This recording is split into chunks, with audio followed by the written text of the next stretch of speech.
The vice presidential debate this past Tuesday gave me a lot of hope that America could be civil again. Both Vance and Walz were coherent, they sounded intelligent, they were shaking hands, showing respect for each other for their personal life and their ideas, and it just gave Americans a reason to be optimistic for our future. I'm sure we all could agree that these were much better debates than the presidential debates over the past 4 years. I started to get sick of the way Trump debated in 2020, and listen, I'm a person who voted for Trump. I got sick of the way he debates. Personal attacks, not answering questions, rambling on about the same stuff. And of course, I did not like the stuff that Biden or Kamala Harris say either. It's not respectful. It's really an embarrassment for candidates to throw insults at each other on national TV, on ads, this and that. It's really an embarrassment because as an American citizen, as an American voter, we don't want to be seeing that leading our country. I'd honestly be totally fine with both Vance and Walz being the actual leading nominees for both their parties as president. Vance, 40 years old, it's nice to see a young, intelligent man be the face of the Republican Party again. Now again, he's not actually the face, Trump still is, but he could be the face in 2028. Ron DeSantis is another one. But either way, it was definitely a good debate. Much respect to both guys.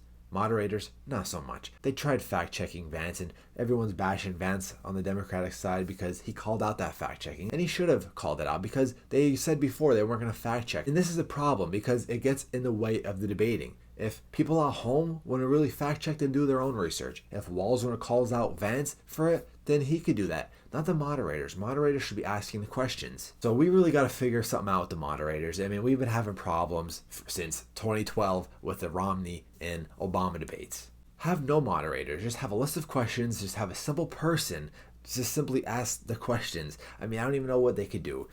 Moderators should not be in it. We're not in it for the moderators. We're not in it for the broadcasting companies. We're in it for the two candidates on stage. I was truly worried that we would never get to a point like this again. This sets a new precedent. Now, I know that this is not going to change overnight. I know that people aren't going to start respecting each other. Politicians aren't going to start respecting each other. That goes both for Republicans and Democrats. I know it's not going to change overnight, but it's nice to see that there's something still there. It definitely gives us hope for the future, not just for debates, but just for politics in general. Now, I personally think J.D. Vance won. I think he had a strong first hour. Okay, second hour started to fade. Why? Because he should have just answered the question about the 2020 election.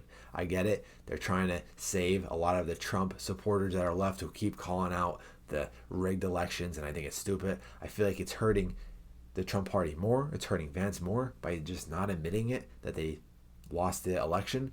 Because I feel like truly, if the Trump team just said that they lost the election and just let it go, all right, even back in 2020, if January 6th never happened, they didn't make a big fuss. Now, whether it's true or not, it turns people away.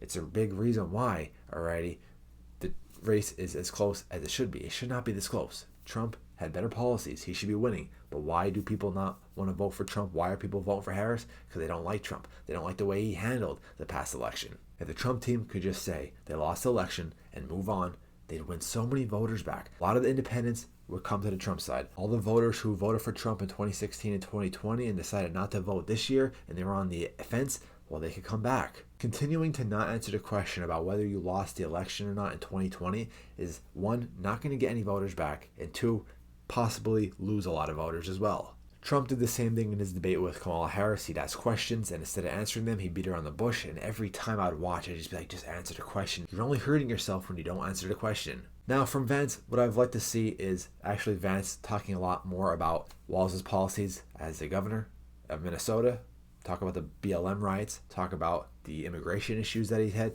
talk about the socialism comments that he made in the past. He should have covered a lot more of that, but they were respectful, and I guess that's what it is. I guess Vance also decided that, that's not really going to win too many people over because they're not really voting for Vance. They're not really voting for Walz. They're voting for Kamala Harris. A big reason for a vice presidential debate is you're not really debating for yourself. You're debating for your running mate. You're debating for your administration. So I could see why J.D. Vance didn't really hammer on Walz a lot for that, but it would have been a good thing to see for a minute or two because I feel like it really could have made a change. A lot of people, they hear that about Walz, the stuff that he did as governor, a lot of people will start to shy away from him. But this is the last debate, both presidential debate and vice presidential debate, until the election.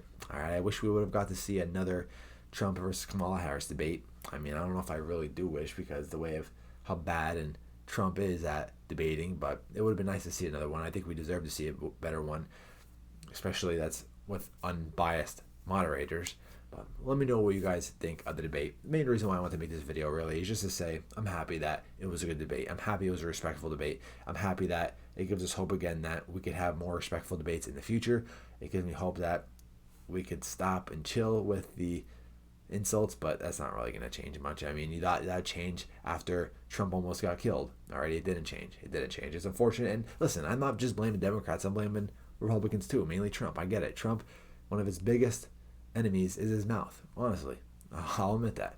But once this election's over, once we move on from Trump, it gives me a little hope. Is what I'm trying to say. Let me know what you guys think down below in the comments. I'm out, guys. Peace.